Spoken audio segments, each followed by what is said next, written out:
Baie welkom by die voorlesing van die Afrikaanse Sabbatskoolles vir blindes en swaarsiendes. Hierdie lesse word voorsien deur die Wêreldkonferensie van die Sewende Dag Adventiste Kerk. Die voorlesing van die les word aan u gebring deur SSL in samewerking met Adventiste Wêreldradio Afrikaans en word voorgeles deur Marlena Nel.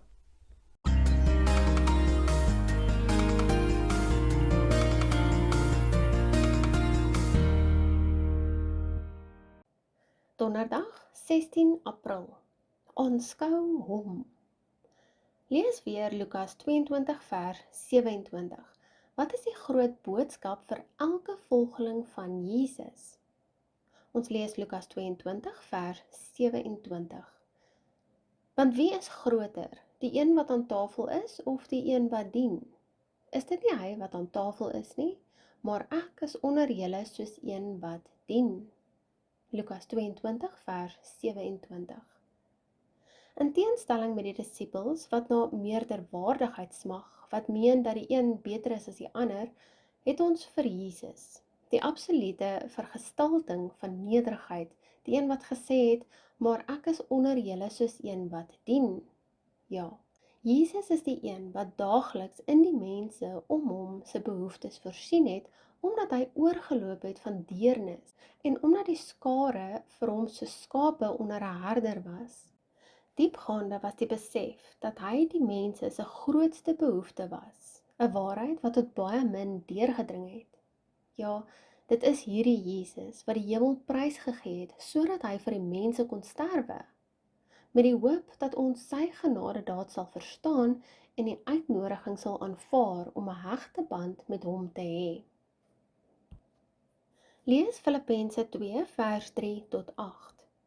Hoe behoort ons volgens hierdie skrifgedeelte ten aanskoue van die kruis te lewe?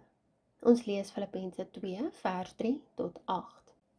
Moenie iets doen uit selfsug of uit ydelle eer nie, maar in nederigheid moet die een die ander hoër ag as homself. Julle moenie elkeen na sy eie belange omsien nie, maar elkeen ook na die ander sin, want hierdie gesindheid moet in julle wees wat ook in Christus Jesus was. Hy, wat in die gestalte van God was, het dit geen roof geag om aan God gelyk te wees nie, maar het homself ontledig deur die gestalte van 'n diensknegt aan te neem en aan die mense gelyk te word.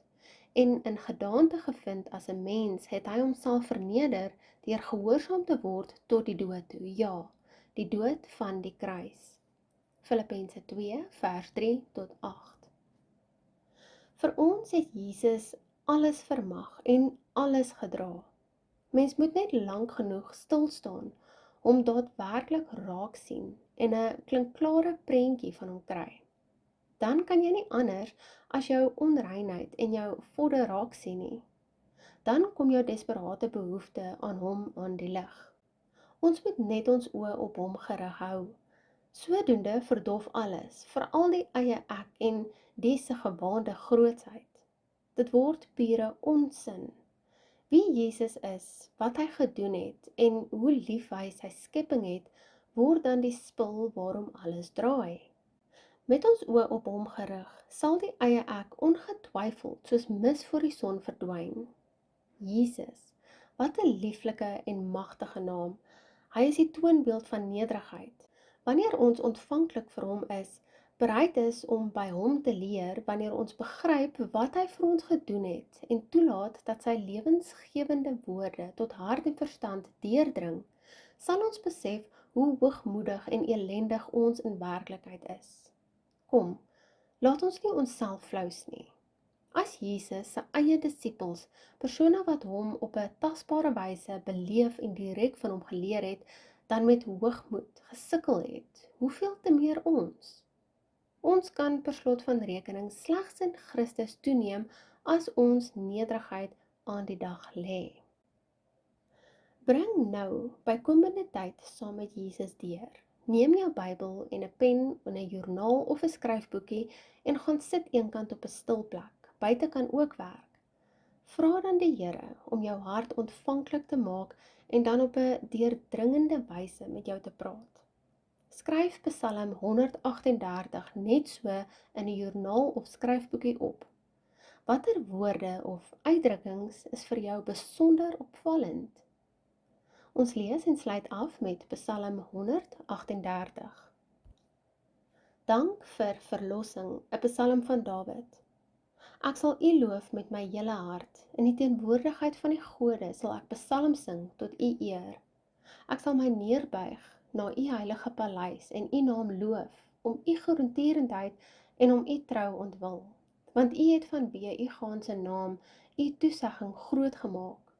Die dag toe ek geroep het, het U my verhoor, my moedig gemaak met krag in my siel. Al die konings van die aarde sal U loof, o Here, as hulle gehoor het die woorde van U mond, en hulle sal sing vanweë van die Here, want die heerlikheid van die Here is groot, want die Here is verhewe, nogtans sien hy die nederige aan, en die hoogmoedige ken hy uit die verte. As ek te midde van benoudheid wandel, behou U my in die lewe. U steek U hand uit teen die toorn van my vyande, en die regterhand verlos my.